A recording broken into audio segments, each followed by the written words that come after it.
I have few things to share about children, ninawo bitono ebyokugabana ku baana and part of it is about parents. era kitundu ku byo kikwata ku bazadde. Now the scripture theme was Proverbs chapter 22 verses 6. Kati omutwe ekyawanikibwa ekikola omutwe kiri ngero 22 And they olw'omukaaga. got this scripture from the right translation, Nafunye ekyawaniko kino okuva mu nzivunula entuufu which I have liked. gye njagadde. It says, Kyagambye train up a child yigiriza oba tendeka omwana the way they should go. mu kkubo lyateekeddwa okkuliramu wali bateekeddwa okkuliramu. Now, as far as I understand the word training, if it is understood very well, okutendeka bw'oba okitegedde bulungi is to help someone kwe kuyambako exercise omuntu or practice whatever. okukola oba okwegezaamu ekintu kyonna. Amen. Amen. And many of you have job trainings. Bangi ku mmwe babatendeka ku mirimu You sit and they show you how to do it. nti otuula wansi ne bakulaga engeri y'okikolamu. That's what we call training. Kye tuyita okutendeka. The name of the Lord be praised. Erinnya lya Mukama lyebazibwe. Some people have not understood this scripture. Abantu abamu tebategedde kyawandiikibwa kino. I think another verse says Ndowooza teach. ennyina zigamba nti And yigiriza. another version says Enzivunula endala egamba discipline. nti omwana muyigirize. But I want to focus to concentrate on the train version. Njagala Training. ebirowoozo byange kwena egamba nti tendeka omwana mutendeke. And if you may allow me, Era bw'oba osobola okunzikiriza we can reflect tusobola okufumiitiriza to these scriptures in the Bible, and there are people who were young in the Bible, mu bayibuli mwalimu abantu abaali and abato it seems like God trained them. ne kirabika nga Katonda eyabatendeka. Hallelujah. Amen. We can start with David. He started very young, Tuve ku Dawudi. Dawudi yatandika muto. and then we have Samuel, Tuyina Samwiri then we have Joseph, ne Yusufu and then we have Moses. ate tuyina ne Musa. Amen. Amiina. So when the scripture, whoever said this, I think it was Solomon, Ndowooza Sulumani yeyayogera kino. we are exactly what we were trained to be. Kye tuli leero kyekyo kyennyini kye baatutendeka nga tuli bato okubeera. Amen. Amen. Whatever your parents allowed you to understand, to learn, and whatever your parents helped you to perceive is exactly what you are. Ekyo kyennyini bazadde bo ng'okyali muto kye baakutendeka okukola ne kye baakukkiriza okukola. Bazadde bo baba bakola ekyejo otiriisa kyejo kyokka. If your parents Bwe allowed to baba be naughty, bakuyigiriza you are naughty. okubeera tough, you are tough. If they taught you okubeera Bwe baba omukambwe, oli mukambwe. bakuyigiriza empisa, olina empisa. If they disciplined you, you are Whatever. disciplined. Na buli kyonna. And you parents, Era nammwe abazadde you have a very big job, mulina omulimu munene and it nnyo is God given. nga Katonda yagubawadde. Amen. Amiina. Some of you don't like yourselves. Please don't train your child like you are. Abamu ku mmwe temweyagala, You don't temutendeka want abaana your children to omukubanga be. temwandyagadde baana mukubeera nga mmwe. But we have made a lot of mistakes Naye tukoze ensobi nnyingi in bringing up and training these children. mu kukuza ne mu kutendeka abaana bano. The parents of today Abazadde ba leero went through certain things, baayita mu bintu ebimu, mostly problems, naddala emitawaana, lack. okubulwa. There are certain things you went through as you were growing up. Waliwo bye wayitamu ng'okula. And don't miss these statements, and please write them down. Era nkusaba bino biwandiike. And you determined, Era n'omalirira and you said, n'ogamba I'm not going to let my children go through what I went through. nze sigenda kukkiriza abaana bange kuyitamu ebyo bye nayitamu. I will not allow them Sigenda kubakkiriza to pass through what I passed through. kuyitamu ebyo bye And nayitamu. I'm here to tell you, Era ndi wano that okugamba is a very big mistake you made. nsobi nnene nnyo gye wakola. Write it down. Ekisoko kiwandiike. It is a mistake. eyo nsobi. Write it. Siraba bawandiika. Write it down. Mukiwandiike. If you said, bw'obanga wagamba my child nti omwana will wange not go through tajja what I kuyita went through, mu ebyo bye nayitamu, I'm here to tell you ndi wano that okugamba what you went through nti bye wayitamu made you who you are. byakufuula ky'oli leero. Amen. Amiina. Can I repeat that statement? Ekyo nkiddemu. It has made you. Kikufudde. God knew Katonda who you yamanya will be, ky'ogenda okubeera. and He was watching over you. Era yali akutunuulira. Some of you were picked on while you were still very young mwalondebwa mukyali by bato. God, Katonda nga and yabalonze. God knew Mukama yamanya that He will use you. nti ajja kukukozesa. So He started to prepare you Era nateka okuteekateeka through training. kuyita mu kutendekebwa. Amina. Amen. Bw'owulira nga nina kye nkugambye nfuuwa, If you hear me speaking a point to bwe you, please. naategeerera nti mutegedde nga ndaba ssente ziveeyo nga zijja The ero, only way to olwo nja understand you, kutegeera nti mutegedde kye I'll ŋŋamba. understand you understanding me when you appreciate me. Amen. Praise the Lord. If God Bw'abanga Katonda had picked on Joseph yali alonze Yusufu while he was young ng'akyali muto and gave him 2 dreams, n'amuwa ebirooto very bibiri powerful dreams, by'amaanyi nnyo, why didn't he allow him to grow up in the hands of his parents? lwaki teyamuganya kulira mu mikono gy'abakadde be? Lwaki? Why? Ate amwagala nnyo, Yet he loves him so dearly, ate amulonze, and he has chosen ate him, agenda mukozesa. and he's going to use him mightily. Why did he allow him to be teyamukkiriza? subjected to all this harsh? Lwaki yamukkiriza okubeera Environment. wansi w'embeera zino ezaali enzibu ennyo? Why didn't God just stretch out his hand over Lwaki? the hearts of his brothers and say, please love this young man Lwaki Mukama teyagolola because mukono I'm going to use him? n'akwata ku mitima gy'abaganda be n'agamba mwagale muganda mukwange namukozesa? God, when God picks on you, Katonda bw'akulonda he starts the training. atandika okukutendeka. Amen. Hallelujah. Amen. Tough. Nzibu nkambwe. They got a young man, threw him in a pit, Bakwata omuvubuka omuto and God was watching. Katonda alaba. And he was scared. Probably there were caterpillars there. We don't know what was there. Tetumanyi kyali Frogs mu kinnya there. ekyo, ebikere. We don't know how long he spent there. Tetumanyi bbanga lye yamala mu kinnya ekyo. And then God said, now get him out. Alaga kali mumugyemu. And then sold him Ne bamutunda with a label of slave. ng'aliko erinnya nti muddu. Bamutunze. Gama Mukama Say, Lord, tukwebaza. we thank you. Omanyi okutraininga. You know how to train up. Hallelujah. Praise the Lord. Then from there Okuva awo to a house. genda mu nnyumba.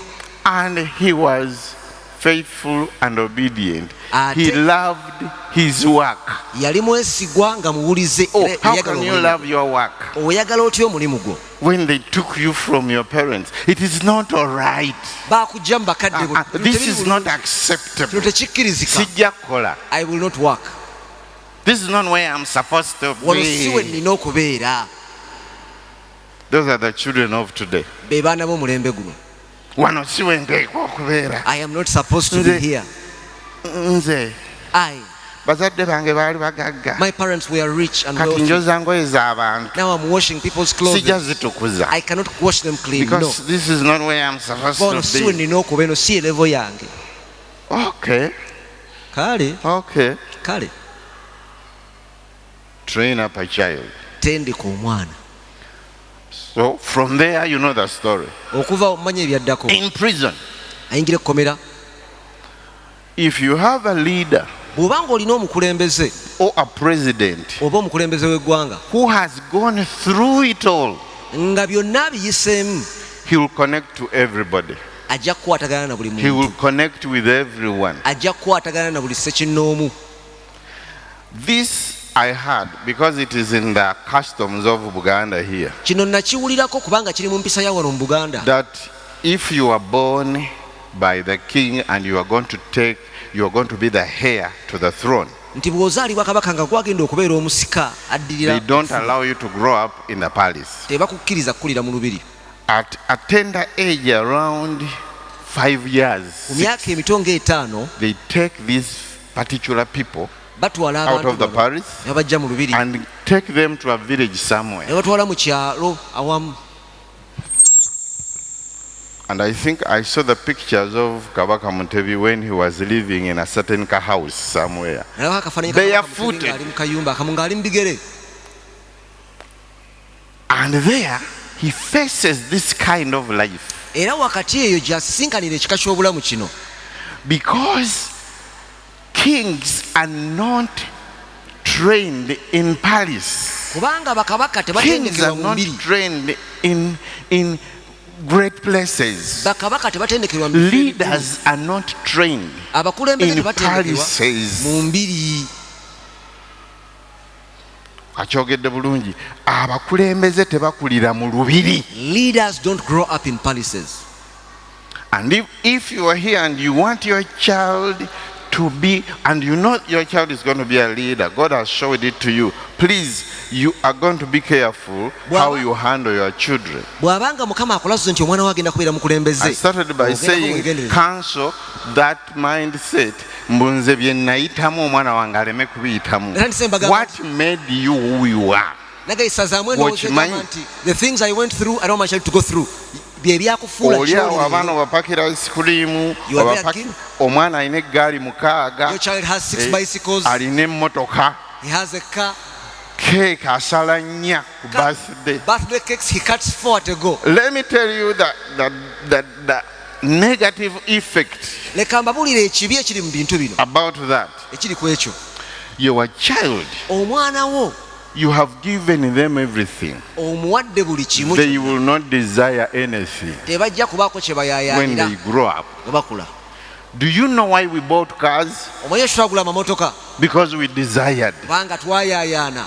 Do you know why we build houses? Era tuzimba amayumba Because we stayed in bad kubanga places. twabeerako mu bifo That ebizibu. desire Okuyaayaana okwo okuyaayaana pushes me to kunsindiikiriza buy land okugula ettaka and to put up a beautiful house. n'okuzimbako enju ennungi, Because kubanga it was like I was denied of it, nali ng'ataabifuna but I knew I needed it. naye ng'ate mmanyi So nti mbyetaaga. in so doing, Kati mu ngeri God wakati awo, was training me. Katonda yali ali mu Thank you very much. naye yanziza maama.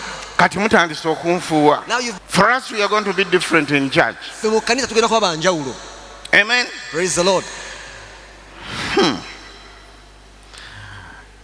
Do you know why you desire to do what you are Omanyi doing lwaki today? tuyayalina okukola bye tukola You leero? have something in Olina you mu ggwe which ekintu was built in you ekyakuzimbibwamu because of the circumstances that you went through. olw'ezo embeera ze wayitamu. That's why you wake up in the morning Kyobola ozuuka ku makya very early. ng'oli muto, That's why you save. That's why you do all that. kyobola bw'otereka ssente And you n'okola by'okola. have made a mistake. You are not training your child Kati ate gwe okoze ensobi the way you were trained. totendese mwana wo And ngeri then you gy'otendekebwamu. think they will handle your property. n'olyoka olowooza nti bagenda kulabirira ebintu byo When you are grown nga gwe and okaddiye very weak, ng'oli munafu, they don't understand. They tebabitegeera. will sell before they bury you. Bajja bitunda nga tebanana kuziika. Ng'okyali mulwadde When you are still sick, batandika okutunda buli kabanja they konna. will begin to sell all the land. Ako mukatunde. Sell that one. Now, God has put it in your hands. Kati Katonda akitadde mu mikono gyo. And you have wonderful examples in the Bible to look Era at. olina ebyokulabirako mu Bayibuli ebyokutunulako. Samuel Samwiri did not actually, he never experienced the cuddling of the mother, the care, Samwiri omanyi omwana anyumirwa wano, teyakulira mu kubembejjebwa kwa omwana anyumirwa maama. okwebaka mu kifuba kya maama we. Cuddled and carried Ebyo in. Samwiri teyabirina, Samuel teyabifuna, he didn't get all that. teyabifuna. He did not get all that. Okumugololera engoye, Ironing for him his okumuwoleza, clothes, Samwiri teyabifuna. Samuel missed all that. And who was Samuel? Samwiri yali ani? He's the greatest prophet Ye nnabbi of that akyasinze time. okubeera mu biro ebyo. And God said, Era Katonda agamba for you, you are going to be tough. nti gwogenda kubeera in mukambwe order to lead my people. okusobola okukulembera So bino ebyejo bya maama Now this naughtiness of tobyetaaga. mom, you don't need it. And God eliminated whatever he didn't need. Mukama n'ajjawo buli kye yali teyeetaaga. Moses was brought up in a palace Musa yakuzibwa mu lubiri of Pharaoh, olwa Falaawo. and these people were tough people. Bano abantu baali bakambwe, These were no joke. bano tebaalina muzannyo. These pharaohs, Bano ba Falaawo, these were no joke. bano tebaalina muzannyo. You read their history. Ddayo osome ebyafaayo byabwe. How did these people, grow up? A leader was supposed to be tough. Omukulembeze yayinanga kubeera We are mukambwe. not talking about tough, fruity, mukambwe abogola. I'm not talking Tetwogera about about that. okubeera nga wa busungu That is not the wakiruyi toughness I'm talking about. Nedda, I'm si talking about endurance. njogera ku muntu ng'alina embala What ng'ayita mu you have mbeera, endured and what you have gone ebintu through. byayiseemu byagumiikiriza. Amen. Amen. Sometimes I am wondering Olumu neewuunya why in Buganda here lwaki wano mu Buganda we have failed to have leaders, tulemereddwa okubeera n'abakulembeze. because ever since I Kubanga was young, bukyanga nga ndi muto, okuva nga ndi the muto, history about Buganda people was always, the Bugandas were always, slave masters, like they are users. ebyafaayo bya Buganda byabeeranga nti Nga bo Abaganda tebakola, bakozesa bantu, balina bo ensuku tebakola. tebazirima, They have gardens they balina never dig. emmwanyi tebazirima, They have basonga lunwe. coffee they never dig. They only point at workers. Bw'obeera bw'otyo When you are like that, tosobola kufuga you can't lead, you can't rule, kubanga oli munafu. because you are lazy. Balina ente tebazirunda, They have cows they never look balina after. emmwanyi tebazisimba, They have coffee they balina never ensuku plant. tebazisimba. They have gardens they never plant. During the Kabaka time, Mu biro bya Bwakabaka they got all the Baganda people bakwata abantu bonna and took Abaganda them to England, ne babatwala mu Bungereza and they studied there. ne basomera eyo. When they came back, Bwe baakomawo they were serious fools. baali bafuuse abasiru abakugu, They did not connect with anybody. tebaasobola kukwatagana na muntu yenna. They came speaking English, like, Baakomawo bafuba Olungereza. ne bafuna obugiraasi, ne bambala amasuuti. Put on suits, okimanyi The people in the village are primitive abantu ba mu kyalo people, tebalina kye bamanyi, manyi. ne boogera oluzungu, And they ngeno spoke- obukulembeze bugenda. While leadership was going, Mukama yeebazibwe. praise the Lord, Luzungu, actually, English when omanyi I was with the queen, bwe nali nenaabakulika, ne Manyi. boogera oluzungu. and they blew English. They cut themselves off everybody, Ne everything, beekutula ku buli nature, muntu whatever. na buli kintu Masuuti kyonna. Only suits na kunywa walagi. and drinking alcohol. Mukama yeebazibwe. Praise the Lord. Kati mutubuuza omukulembeze aluda, who did you train? Now you're asking us, where is the Who leader? did you train? Mwatendeka ani? Bw'oba oyagala okufuga wano, When you want to rule here, ekitwala e Bungereza ki? what takes you to England? And men of today are doing the same mistakes. Abasajja b'ennaku zino bangi bakola Bw'ofuna ku ekintu. ssente, When you get omwana some ng'omupakira ng'omutwala e Bungereza, You take your child to England ng'asomera Bungereza. and they study from England. Agenda okujja wano On coming back nga here, buli kimu akitya, he's afraid of everything, n'abantu abatya, even afraid of the people. buli kimu atakitegeera. They Kati abo be mwagala bakulembera eggwanga, are the ones you want to lead this country, right? no training whatsoever. Temuli kutendekebwa yadde n'ettondo. Mukama yeebazibwe. Praise the Lord. Kyova olaba mujja kumaliza abayaayi, It is why they end up crooks, bano abanyookeza enjaga, the ones who take opium, nga babakulembedde. leading you. Kubanga omuyaayi, Because a crook, eyo training, that trading, buli wamu ayitawo, he can survive and make it through anywhere.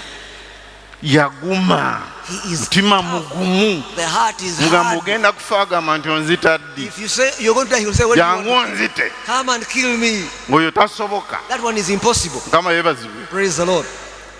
Train up a child. Tendeka Abaana baffe omwana. bagenda kubeera nga ffe.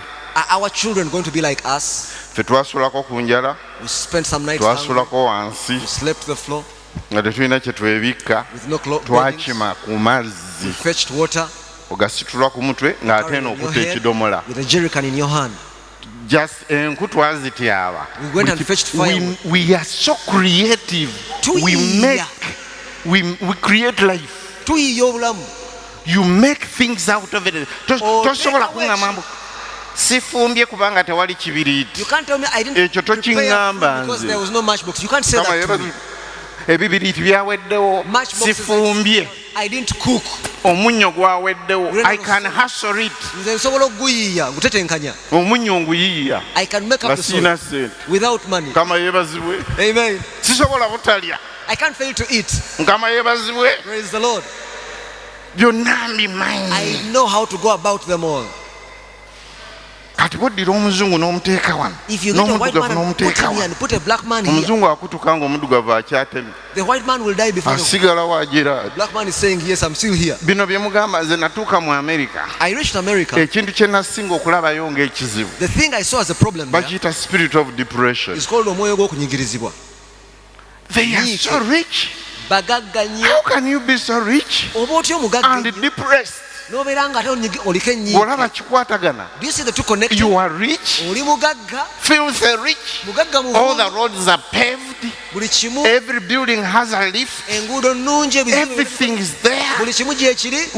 Toyimiriza mmotoka ffe wano okusala oluguudo ogenda ogira oti Here to cross the road, you have to maneuver your way through. eri emmotoka ziyimirira The other side, all the cars stop. ne mujja nga mutambula nga muniigiina nga And bwe you cross mwagala. majestically as you desire. Mukama yebaze. Praise the Lord. Kati oyo omuntu alina eddembe bwe lityo, Person with such liberty. depression yagijeewa.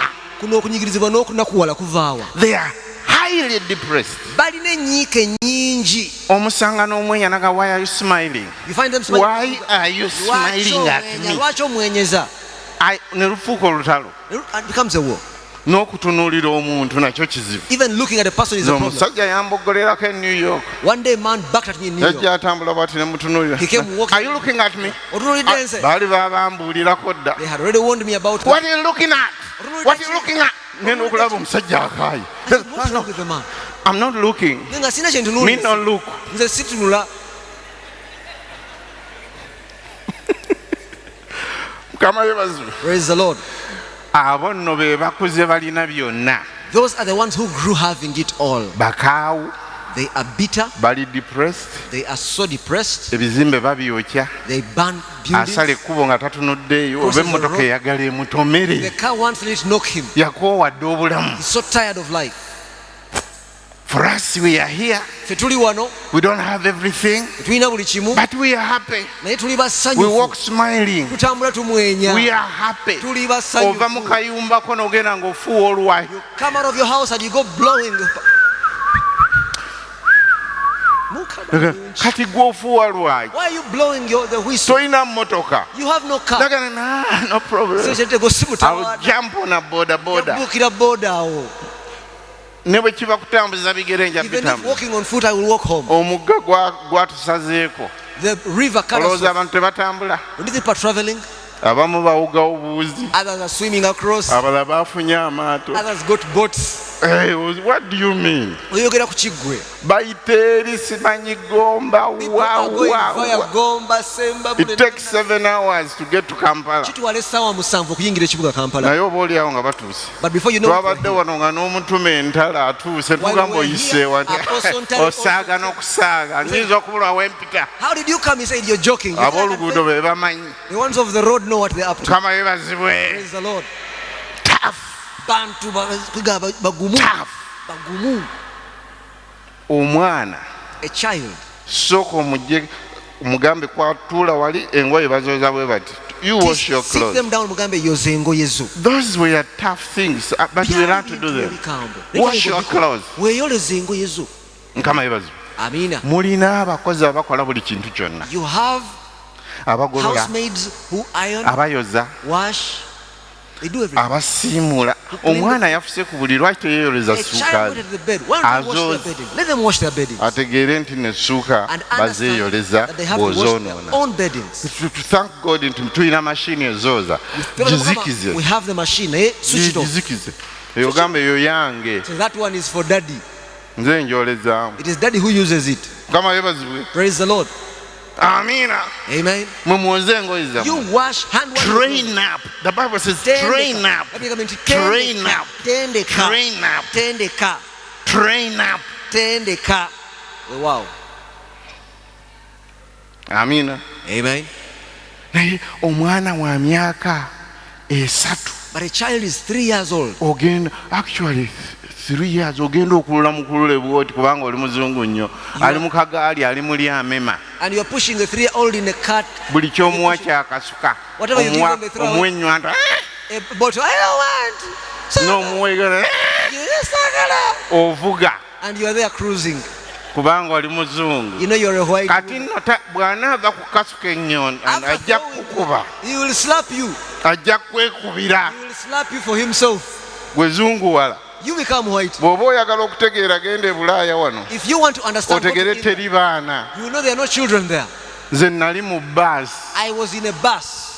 omwana omuzungu A white child n'ayimuka got up. zino baasi ezakalina muzima This story n'adda mu nsonda n'afuka went to the corner and peed there. teri amugambako No one tells them anything. ate naawe otunula mpola And you also watch carefully. bali nabo baana Are those children? toyagala kubasanga mu You kkubo don't want to find them on your way. batambula bakutte amayinja emmotoka ezipaakinze bazikuba amayinja They walk with stones, they will stone a car park. What's wrong with you? Bane mwe mwabaki. Train up. Kutendekibwa. ensi eno olw'okuba nga it's governed by evil. Now because this world efugibwa bubi, Those societies in the Western world agamawanga agali mu buvanjuba restricted the parents from disciplining their children. gasse ekkomo ku bazadde. omwana okukanga tomugambako abaana. omwana tomukola bwoti Don't do this to omwana a child. tagira Don't do this to a child.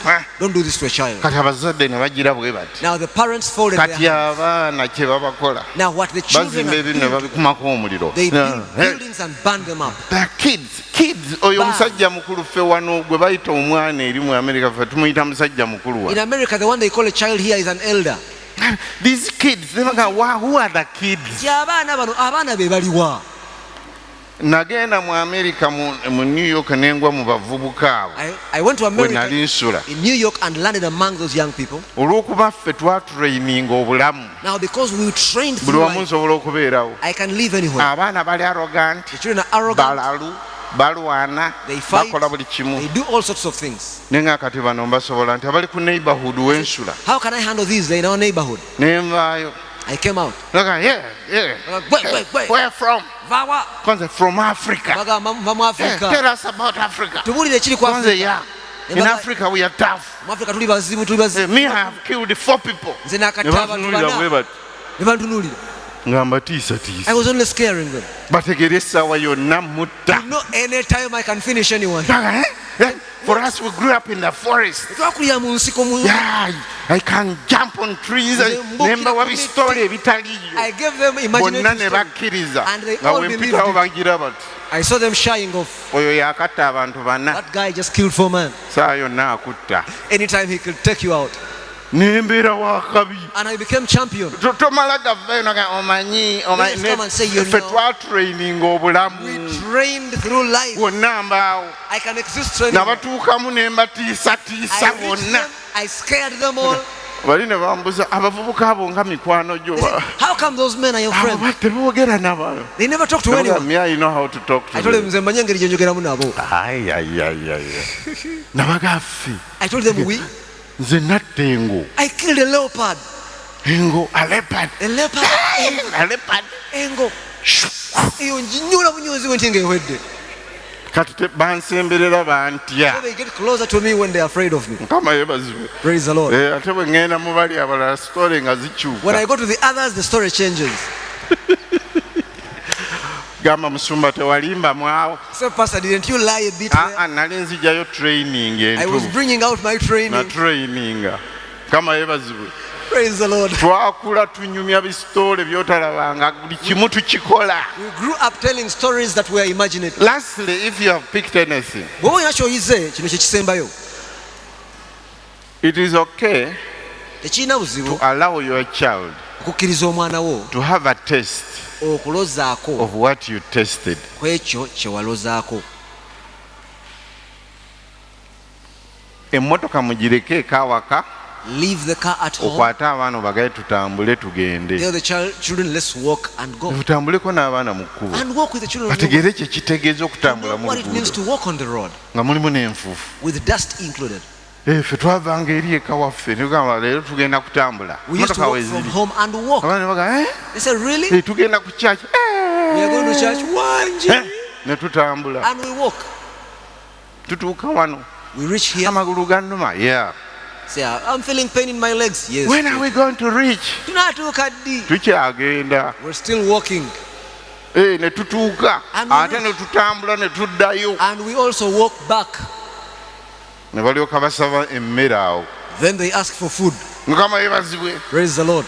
Don't over bakiyita actually mu America bakiyita spoiling.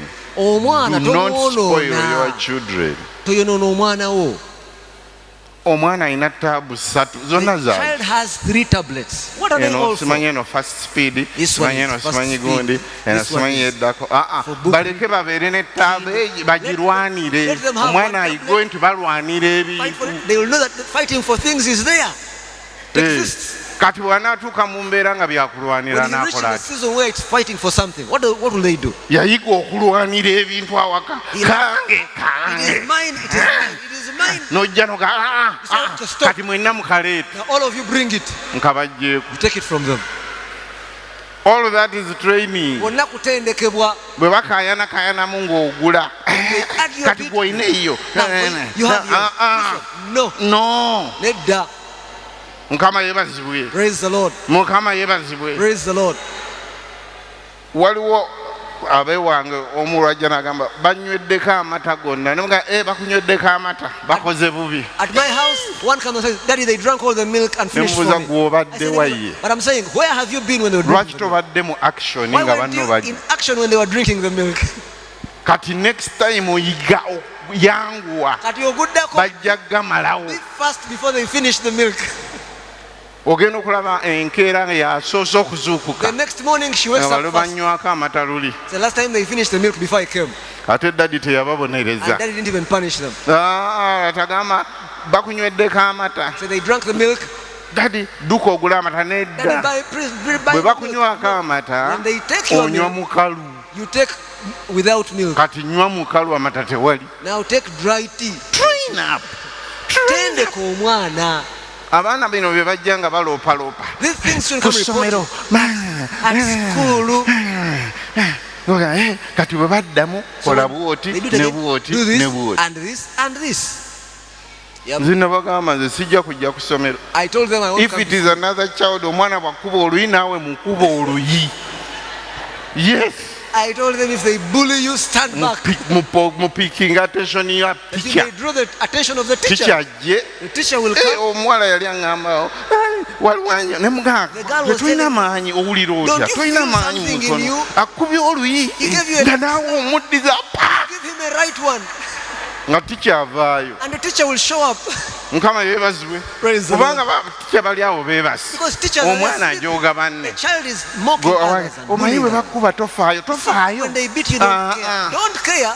Oyo Sorry. tajja kusobola society. She won't have a Society society. ejjudde abajooga. Society Society ejjudde abayiikiriza. despisers, Society ejjudde buli kintu Mockers kyonna. and all kinds of people. Mukama yeebazibwe. Praise the Lord. Omwana muwanuleyo mu kalina agenda asinkane abantu real people. Bring the child Alabe out of bwe the beeyisa. building to come Mugende and face mugule amenvu mwenna. Go buy bananas together. Mukama yeebazibwe. Praise the Lord. Afune byatya bye bamutiisa byakola To meet the atya fears full stop. and challenges. Oyo omwana bw'anaakula ajja kuba When that wavunaanyizibwa. child grows, he will be different. Mukama yeebazibwe. Praise the Lord. Njogera bino kubanga tukutte ku ssente. I'm speaking these things because we have held money. Ekikomera kiggule. Open that gate. Open that Mukama fence. yeebazibwe. Praise the Lord. Don't be overprotective. Abaana tebabalaba tebabalingiza. Okay, Baleke. let them not see them. kubanga bajja kukula bagende mu society. Because they will grow up in a society. Nze mumanyi lwaki nze bw'onvuma Do you know why when you abuse me, nange mmanyi okuvuma. I also know how to abuse? Bagamba nti batrainingirawo abavuma. Where do they train abusers from? I have all the words. Ebigambo byonna mbirina. Zisobola kunvuma n'enkaaba. You can't abuse me and I cry. No. Lwaki? Kubanga we twakulira Because where we grew up, bw'ovuma nga neno wavaayo you throw, they throw. Mukama yeebazibwe. Praise the Lord. Train up a child. Kutendeka mwana. Temuyigiriza abaana kuvuma. Don't teach them to abuse. I'm not trying to say that. Mukama yeebazibwe. Praise the Lord. But make them tough. Allow them to go through things which will toughen them in society, that they can work, that they can do things, they can maneuver around, they can manage things.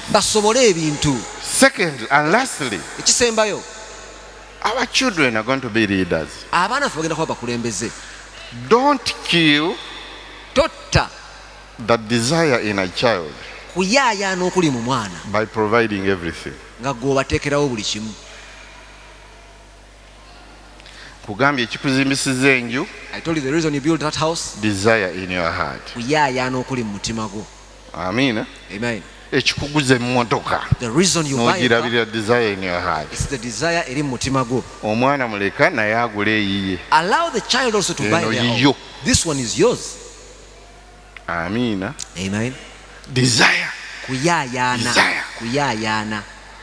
Kati ffe twabeeranga eyo ne tuyayaana ne tuyakyova olaba wonna buli we batayita nze mpitawo. We used to be there and desire. Olowooza ani yatutwala mu America? Who do you think took us to America? We took ourselves. We took ourselves. Praise the Lord. You're kidding. Invitation later. One day I had no invitation letter. I invited myself. I wrote myself. I took it to the embassy. Technology so, but of late, but those days you could write yourself an invitation letter. And you stamp it. Where it is you inviting yourself. And he gives you a visa. Praise the Lord. You don't find us here crying all the time. Any big task. We know it means to be hated. We know it means to be despised. We know it means to be despised. We went through all that. We know it means to be falsely accused. They have only mentioned one word. And you spend the whole night away. You were not trained. Kale mazima ddala gundi yennyini yanjogeddeko. Ekyo tekiŋŋaana kwebaka. Neebaka bulungi ate nga ndidde nga n'okunaaba nanaabye mu shawa yange. Tosobola kunsanga nga seebase kubanga banvumye. Bangeyeza simanyi bankoze batya. All these things ebitumalira obudde. Abantu tebanjagala. Abantu tebakwagala. Obaagaza bakwagala ki? Why do you want them to love you? Bakusitule, to carry you, bakuliise, to feed you. Abantu tebanjagala. People don't love me. People don't love me. Weetaaga nkwongera oluyi otegere nange sikwagala. Otegere nti waliyo Katonda akwagala. Bantu bamala kukukyawa no embracing the love of God. People first hate you. Singa tebakukyawako, you'll never embrace the love of Jesus Christ. Kama yebazibwe. So Katonda atukkiriza. So God has allowed us. Toughened us. And now we are able leaders. And our children are going to be. Our children are going to be. Amen. Amen. And you are going to start as young as they are. Amen. Amen. Train them. Train them. Train them to be tough. Train them to be tough. Bagano kubeera emotional. Refuse them to be emotional. Amen. Emotional. You know, all the time. One of my daughters said, entered the car. She said she wouldn't sit at the back because someone is here. Mami atula mu maaso nange ntula mu maaso zino entebe bano bakulu abalala bazeesooka naga nze lwaki nze ntuula emabega kati sijja I will not sit at the back. ne mugamba eryo eddalu lijjeewo. I said take away that madness. Lumu ojja kutambuza bigere. One day you will walk on foot.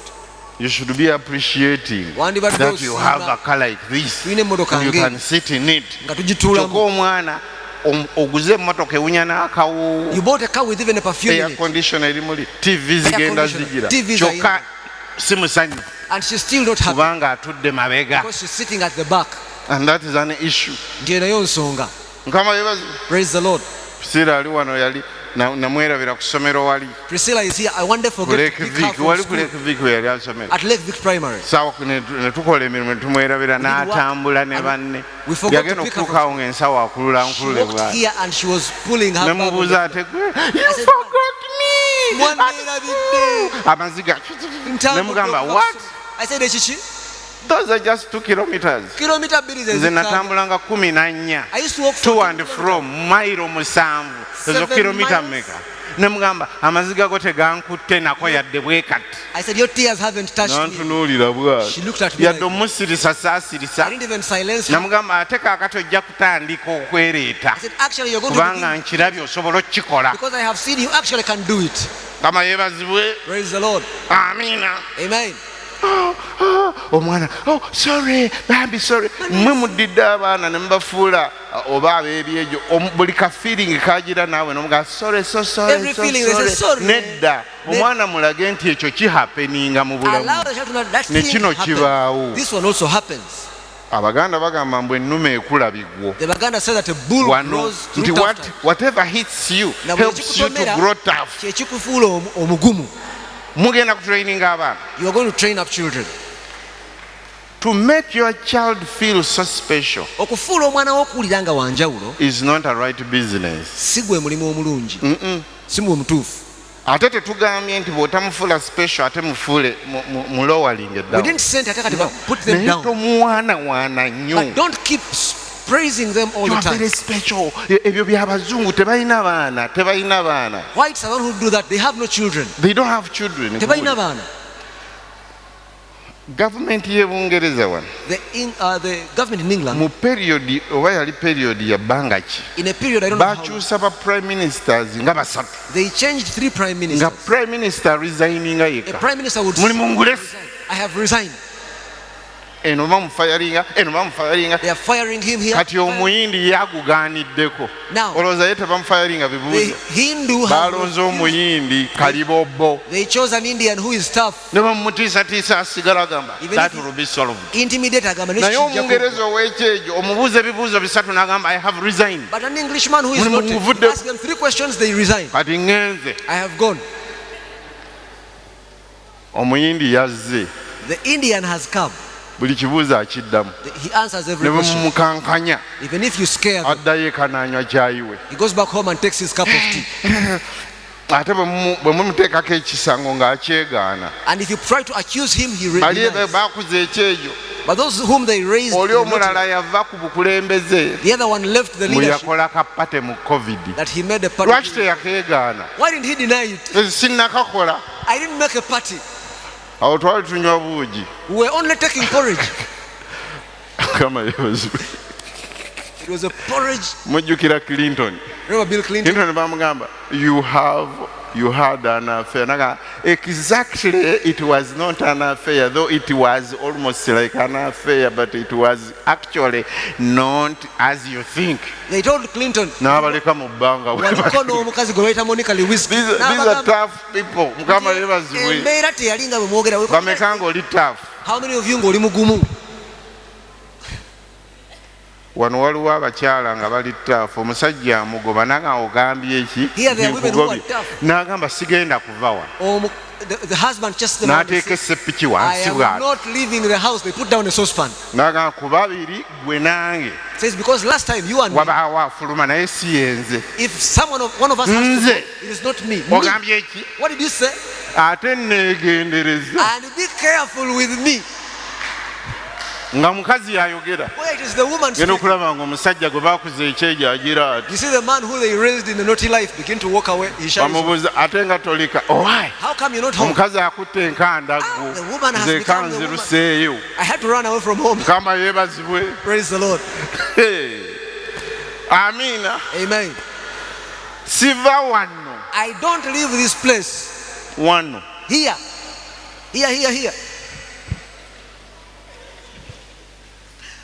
naye gwe olukugambako ojja kunviira amaziga okaaba biki muli mu relationship okaaba bukaabi all you do is to cry relationship y'amaziga lekerawo okukaaba omuvubuka mukwata ettaayi omugambe waayi toddamu okwogera ebigambo bwe bityo mu matu gange ondaba omugambe ewaffe maama wange yatta abantu aba olabe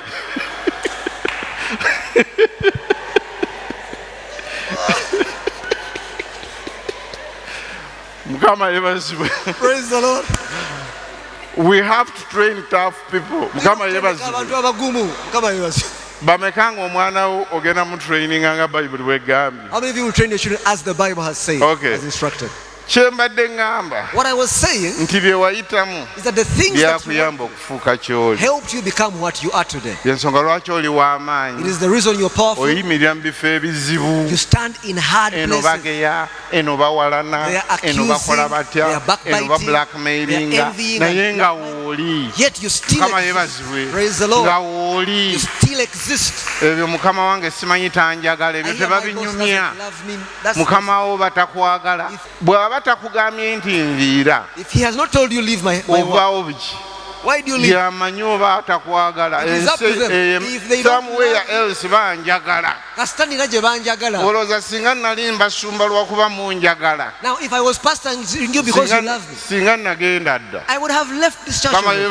Praise the Lord. Naye oba munjagala, whether you love me, era nkomawo ku kituuti. I come back to the mwakimpa. It is not you who put me here. Praise the Lord. I come back here. I don't allow circumstances. Tewali kye musobola kunkola n'ekintiisatiisa. Waliwo abagamba tetujja kuwaayo.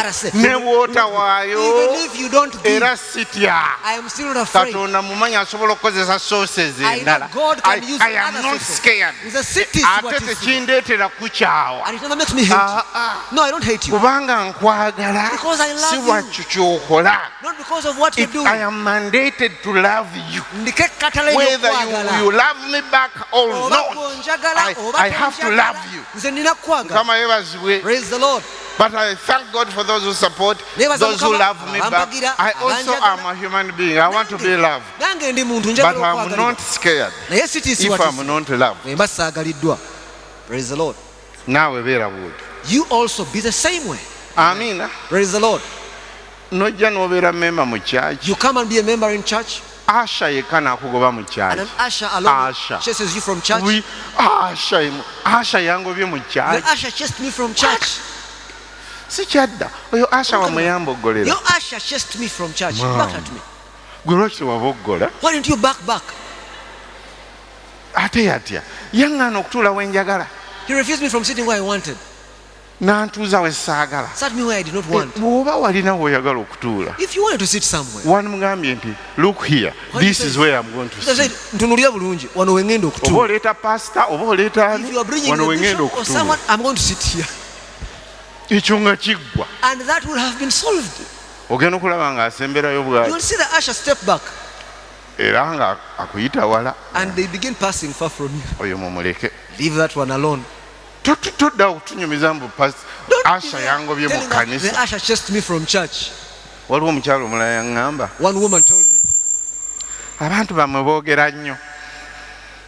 Sikyasaba namusanga ne bwenga tokyasa. Abantu bamwe boogera nnyo. You people speak so much. Konze baagambye. I said, what did they say? Buli kamu akandiko bakaliyingiriza. They talk about everything I have. And Konze ate first bw'oba ng'ofaanana bulungi. It is okay if you're looking beautiful. You are that tall. Gwimbozi. They look at you, you're tall. You're all looking good. Why won't they talk about you? baleke bakwogere. Let them talk. Because that is that. Kubanga kyekyo. Nze nvuga motoka yange yo G-Wagon. I drive my car. Buli wenyimirira buli wempita bajoogera. Wherever I stop it's a topic. Kati nga ntandika. Kati awo sijja kuyitawo. People I will not pass there. Kubanga banjogerako. Because they are talking about me. Everybody bw'alaba ekintu ekitali kya bulijjo alina okukikomentingako. When everyone sees bw'alaba something ekimusanyusizza akikomentingako. they comment about bw'alaba kyatategedde akikomentingako. they comment about it. Go on with life. Genda mu maaso n'obulamu. Hallelujah. Praise the Lord. Go on with life. Genda mu maaso. Regardless. Because you are not performing for anybody. Mukama yebazibwe. Praise the Lord. Just be you. Be tough.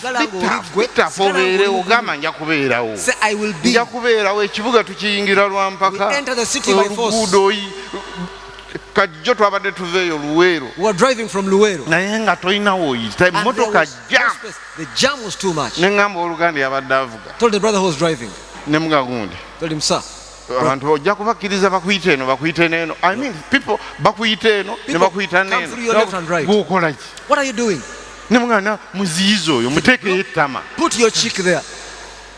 N'agiramu bw'ati n'azuukuka ate tetwavuddewo. Now didn't we move? Omusajja atuyisaako kiroole eno. The man is bringing a lorry to the left. Afunye yewaayita. He has got where to pass. Omanyi essaawa yonna bakkolobola. Anytime they could scratch your car, I said, teekayo ettama. Oyo muzize neno ntekeyo ettama tugire tugende ne tuwaguza n'ayita n'ayiga okuwaguza ne tuwaguza ne tuwaguza ne tuyitamu. We're out of the Uganda. That is the Uganda. Mukama yeebazibwe. Praise the Lord. Kati tubeere mu luguudo paka saa Now for how long should we stay on the road? Tetunaatuuka gye tulaga. Will we reach where we're going? Mukama yeebazibwe. Praise the Lord. When you see things changing, nawe change. Olaba ebintu nga bikyuka naawe kyuka. Mukama yeebazibwe. Praise the Lord. Amina. Amen. Amina. Amen. Wanika omukono ogumu ogaye nkwebaza olw'abaana. Say Lord, I thank you for children. Nazaala gamba nkwebaza olw'abaana. Say Lord, I thank you for children. Ate nkwebaza. And I thank you ebyo by'ompisizaamu. For the things you have taken me through. Ebizibu bye ndabye. The problems I have faced. Binnyongedde okutegeera. They have helped me to understand. All about life. Byonna ebikwata ku bulamu. Ebyetaago bye nnina. The needs that I have. Binsindiikiriza. Push me. Okubaako kye nkola. To be able to do something. Obuvunaanyizibwa obuli maaso gange. The responsibilities before me. Mukama mbukwebaliza. Lord, I thank you for them. Kubanga onfuula naggwano. Because you make me a champion. Onfuula w'amaanyi. You make me powerful. Onfuula munene. You make me great. Weebale Yesu. Thank you, Jesus. Hallelujah. Amen and amen.